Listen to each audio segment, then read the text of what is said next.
Welcome to the Mike and JD Show YouTube channel. Thank you for being here. I want you to do me a big favor before you check out this clip. I want you to hit the like button. I want you to throw in a comment and make sure you're a subscriber to this channel. And then I want you to share this video with your friends. Help us defeat the algorithm. And then if you like this content and you appreciate this content, please head over to patreon.com/the Mike and JD Show and support the show. That is how we actually get funded to be able to do this. So we thank you very much for being here. And now enjoy the rapid fire. PW Insider reported yesterday that Killer Kelley was leaving TNA.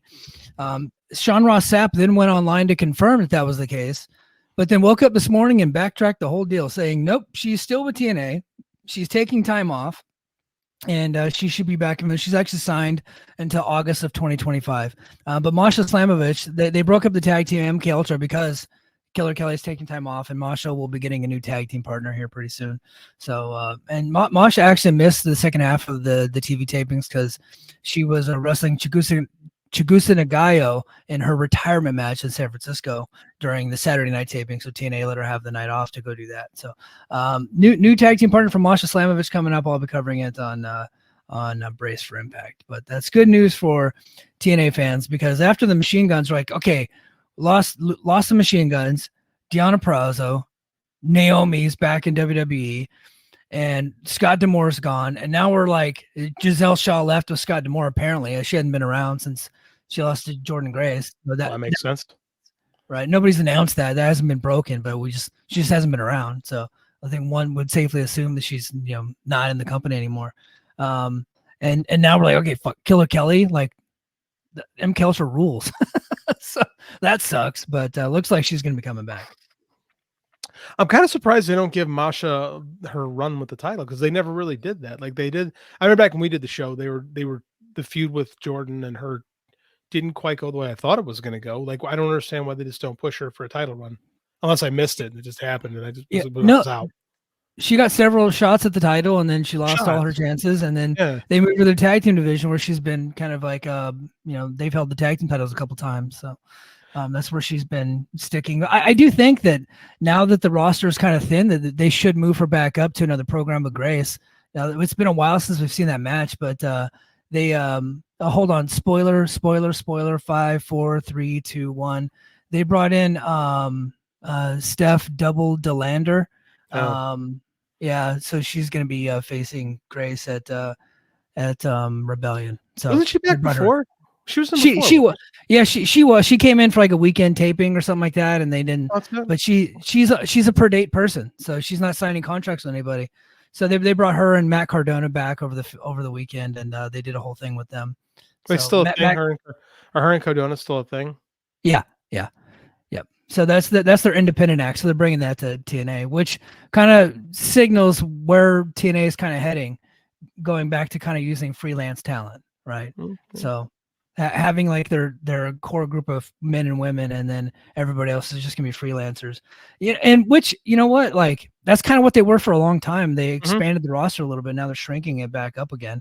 But if the rumors are true and they end up going live every week at Full Sail, like that could actually work out to some of their benefit, because a lot of these freelancers aren't working Thursdays, right? So if they're gonna go live at Full Sail every Thursday, they would have access to a lot of these talent. Unfortunately, if on a moment's notice, WWE and AEW could take them right back, which is what would end up happening. But yeah, I guess that's kind of the drawback of that. I mean, it's interesting that I have not been paying attention to the TNA stuff. I did not realize they were talking about relocating the Impact Zone to Full Sail. I've always been kind of surprised that the WWE never moved the show NXT back to Full Sail post-pandemic, because it was a better environment, quite frankly, than whatever the hell they have it now at the PC. The PC, yeah. Well, I think at the PC they have total control, right? That's true. They do like that. And I think that they're like, look, we have all the stuff that we need. We can change it however we want. We don't, at Full Sail, I think they were using like college students to help produce the show and like getting college credit doing that. Well, TNA, nobody loves free labor like TNA. That's true. I think that is perfect. WWE didn't need to use the free labor. And they didn't, now that they have the PC, they can just pay, their people or whatever they want to do. But TNA can move over to the college and let people in for free. Use college students on their production crew, doing all that stuff. Hopefully, they know how to white balance cameras. That'd be nice. Hey, Probably Mike. much better than they have on all these indie shows. Hey, Mike. 6 Yeah. months ago, we talked about on this show that TNA was going to make massive upgrades to their production, and I said I'll believe it when I see it. Did that Yeah. happen? It has not happened.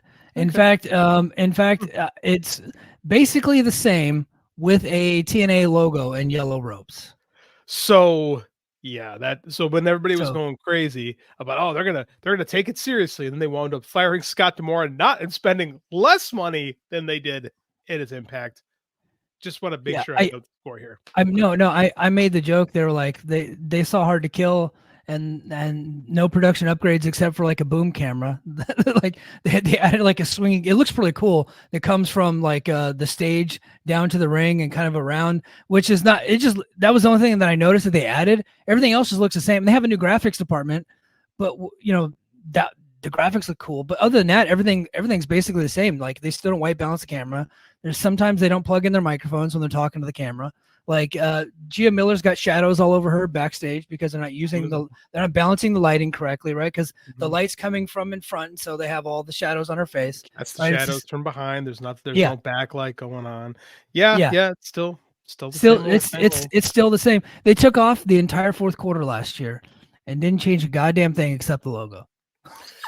I mean, we talked about that, and I said, I mean, I hate to be that guy, but I said I'll believe it when I see it. Yeah. Mm, Oh, mm. I think what happened was they noticed that they didn't change anything. It's like, what'd you do with all that money? Oh, you signed Nick Nemeth. Okay. Fired Scott D'Amore, got rid.